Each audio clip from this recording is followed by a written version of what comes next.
for you. I'll check it on here first. That way you find out a little bit about timekeeping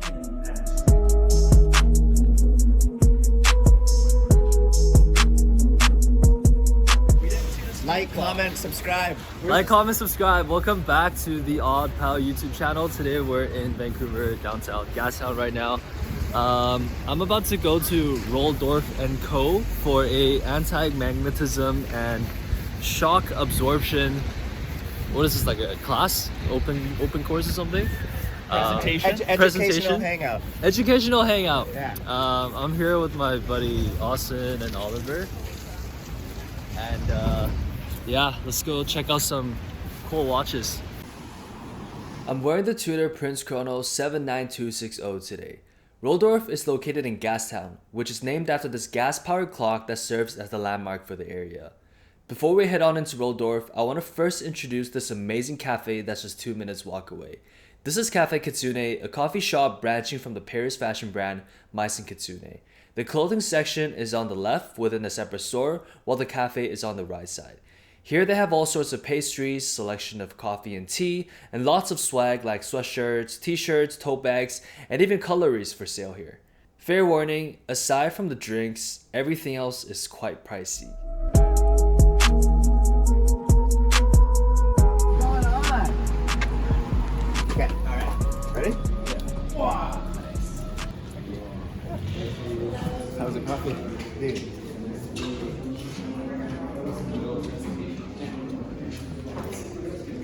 Yeah. Dude, see, I told you, he brought the heat. Oh.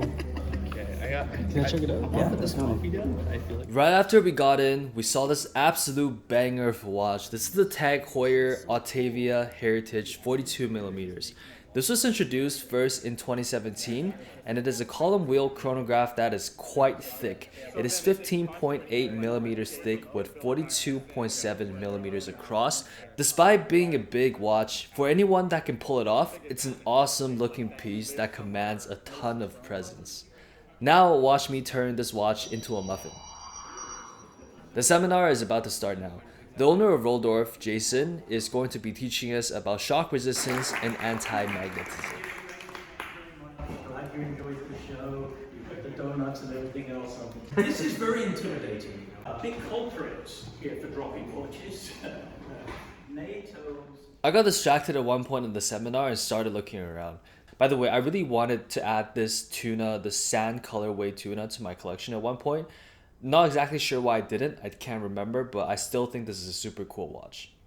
Jason went into length for both topics of shock resistance and anti-magnetism. Most of what I caught had to do with shock resistance because my mind started to wander off towards the end, but there are 4 main things that I learned throughout his presentation. Number 1, Inca block was invented in 1933 and Rolex Paraflex was invented in 1940.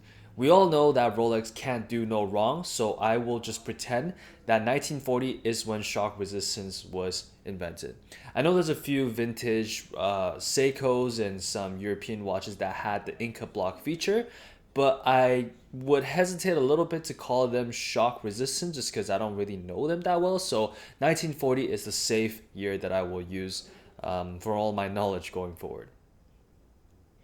The third thing that I learned was that shock proofing is impossible. If you drop a watch from the 100th floor of like a New York tower, it is definitely going to break. There's no such thing as shock proof. The most you can do is make it as shock resistant as possible, just like the IWC watch that came out I think last year or 2 years ago during Watches and Wonders.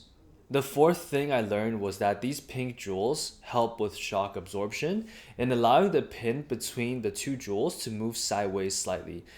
Jason lent us a tool for us to understand how this works, and to be quite honest, my brain was fried towards the end of the session, and this tool actually helped a lot to illustrate the concept to me and for me to understand like what these jewels exactly did. For anti-magnetism, the most I can honestly recall is him showing us how a watch can get magnetized, and then he also demagnetized the watch using an iPhone app, a bigger tool that he said was quite old, and also a smaller tool. Then he gave us a magnetized movement with a compass beside it to mess around. I don't know. At this point, quite honestly, I just wanted to get up and talk to my neighbors about watches, what watches they have, talk to Jason and learn more about his stock and what kind of brands he carried. That's it. Thank you very much. And so that's what we did. We got together, the couple of us. We met this guy with the Omega Planet Ocean. We also met this guy called Dan. He had just recently bought this Blancpain Bathyscaphe at retail. I think he said this past August, if I'm not mistaken.